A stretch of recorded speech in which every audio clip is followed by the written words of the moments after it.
Bonjour à tous. C'est votre confrère et votre ami, Monsari Mamadi, communément appelé Black Medi. Aujourd'hui, je vous fais cette petite révélation pour vous parler un peu de comment réussir dans sa vie. Et beaucoup de personnes, beaucoup de jeunes actuellement, surtout beaucoup de jeunes guinéens, ont la difficulté de choisir qu'est-ce qu'il faut faire et comment être riche. Moi, après mes expériences vécues, j'ai beaucoup pensé que pour réussir dans sa vie, il y a certains critères qu'il faut adopter pour que ça puisse marcher. Le premier critère, c'est quoi? Pour réussir dans ta vie, d'abord, il faut avoir l'estime en soi. Je veux dire quoi d'abord? C'est la confiance en soi. Il faut avoir confiance en soi-même. Et aime ce que tu fais. Parce que la plupart des gens, qu'est-ce qu'ils pensent? Par exemple, ils sont mécaniciens, ils sont soudeurs. Ils disent que moi je suis soudeur, mais si j'essaie d'appliquer mon métier, les gens vont se moquer de moi, ils vont se foutre de moi. Non, tel n'est pas le cas. Tu vas voir quelqu'un, il est mécanicien, il est fier d'être mécanicien. Et tu verras quelqu'un, c'est-à-dire il est déchargeur de poubelles, mais il est fier de ça. Mais si tu n'es pas fier de ton travail, si tu n'es pas fier de ton activité, comment est-ce que tu peux s'épanouir dans ce métier? Beaucoup de personnes aujourd'hui, cette volonté les manque. Par exemple, ils se disent que moi, je ne veux pas être chauffeur. Quand je suis chauffeur, peut-être que en me voyant conduire, ou bien en me voyant être apprenti d'abord pour apprendre le métier, les gens vont se foutre de moi dans les quartiers. Or que ce n'est pas ça. Il faut apprendre toujours, aime ce que tu veux. C'est-à-dire, et quand tu aimes ce que tu veux, tu verras que facilement tu vas t'en sortir. Mais beaucoup de nos gens, des jeunes gens d'actuels, c'est-à-dire, ils préfèrent une vie de luxe. Par exemple, quand nous prenons un peu le cas dans notre pays, la Guinée, la plupart de nous, les étudiants, après l'université, on est diplômés. Qu'est-ce qu'on se dit? On se dit que moi, je veux travailler dans un bureau. Parce qu'aujourd'hui, je suis diplômé, j'ai mon diplôme de licence, je veux travailler au bureau. Mais tel n'est pas le cas. Tout le monde n'est pas appelé à être bureaucrate. Ça, c'est pas possible. C'est pas possible. Il faut entreprendre. Mais le plus grand problème, c'est quoi? La plupart des entrepreneurs de nos jours, c'est des jeunes de nos jours, c'est ce qu'on appelle des dreams, c'est-à-dire ils font un rêve debout. La nuit, ils pensent, ils disent que le matin, je vais faire ça, non, après je vais entreprendre.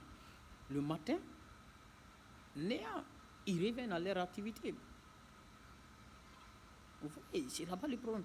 Et d'abord, il faut essayer de mettre en œuvre quelque chose. Créer ce qui n'était pas créé.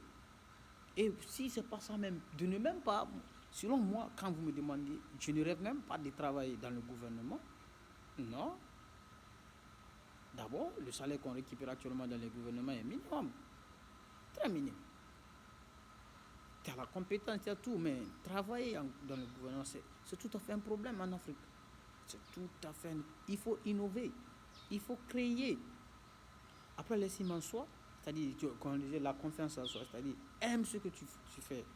Il faut aimer ce que tu fais et être toujours prêt au problème. Parce que l'homme, quel que soit le problème, tu feras toujours face au problème. Là, tu dois être toujours prêt. Comment résoudre ces problèmes? Parce que la plupart des hommes, la plupart des gens de nos jours disent quoi? Tout le temps les problèmes, ils ont peur. Non, il faut toujours affronter les problèmes. Ça, c'est des choses quotidiennes. Il faut accepter. Et une fois que tu résous 2 à 3 problèmes, 4 problèmes, 5 problèmes, ça sera quelque chose de hobby pour toi. C'est-à-dire, tu vas dire que non, je ne suis pas peur. Quel que soit le problème, je vais m'en sortir. C'est ça. Il faut toujours passer en matière de business. Si tu n'es pas victime, c'est-à-dire tu es fautif. C'est ça. Si tu n'es pas victime, tu es fautif. Soit c'est toi qui commets la faute, ou bien une personne qui commet la faute sur toi. Donc c'est le cas. Il faut t'apprêter toujours à ça. Ça c'est l'idée des business. Et avoir toujours l'idée des business, l'idée gagnant-gagnant. C'est-à-dire dans une activité où tu ne gagnes rien, c'est pas important de perdre ton temps. Et de nos jours, beaucoup de personnes, beaucoup de jeunes gens aiment faire des activités dans lesquelles ils ne gagnent rien. Dans lequel, c'est-à-dire, on dit que oui, il travaille, ou bien il investit, ou bien il travaille dans une activité. Voilà, c'est ici qu'il travaille. Et en fin de compte, le rendement est, c'est-à-dire ça ne servira à rien. Rien du tout. Investir dans une chose, c'est-à-dire travaille dans une activité qui peut te remporter quelque chose. Bien sûr, tu peux te remporter quelque chose aujourd'hui. Et avoir l'esprit gagnant-gagnant. L'esprit gagnant-gagnant. Aujourd'hui, je travaille, même si je travaille avec mon oncle il gagne 5 francs, je gagne 5 francs. Ou bien il m'a employé, mais il me paye. Qu'est-ce que les enfants font aujourd'hui? Par exemple, moi, je crée mon entreprise. Je prends ma famille, je les mets autour de moi. Mais il faut avoir l'esprit du business. Pour dire que oui, c'est mon frère, s'il vole, non. S'il vole, mais c'est un employé. L'employeur doit le sanctionner ou bien de l'enlever. Esprit gagnant-gagnant. Mais c'est pas dire que ah oui, c'est ma famille, comme je suis aujourd'hui le plus riche, il va voler, je vais le trouver. Non, si tu fais ça, tu risques de tomber en ruine. Donc, c'est-à-dire c'est des points clés pour réussir. Et d'abord, il ne faut jamais se sous-estimer. Il faut être fier de soi-même. Fier, ambitieux d'être riche, mais ambitieux d'avoir tout, non, c'est pas bon. Parce que quel que soit le petit problème, tu ne peux pas avoir tout. Personne ne peut avoir tout. Personne ne peut être satisfait dans ce monde-là. Non, ça c'est impossible. Impossible. Si je vois certaines aujourd'hui, c'est ce qui amène les gens aujourd'hui à tuer, à faire des choses qu'on ne peut pas, inacceptables. Vous voyez le cas de ce qui se passe aujourd'hui à Dubaï. C'est des choses qu'on ne peut pas accepter. Qu'est-ce qui les envoie à faire ça? C'est l'ambition de mesurer. C'est l'ambition, mes amis. C'est l'ambition. Ça, c'est l'ambition de mesurer qui les envoie à faire ça. C'est-à-dire, ils sont tellement assoiffés de l'argent qu'ils font des trucs pareils.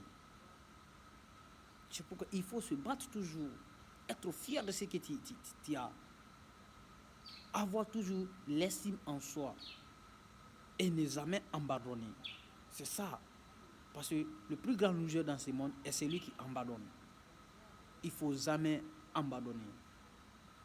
Et il y a Jack Ma qui dit, c'est-à-dire le propriétaire de Alibaba, le chinois, il dit quoi? Il dit que le plus grand loser de ce monde est celui qui abandonne. Il dit, quand tu commets une faute, l'erreur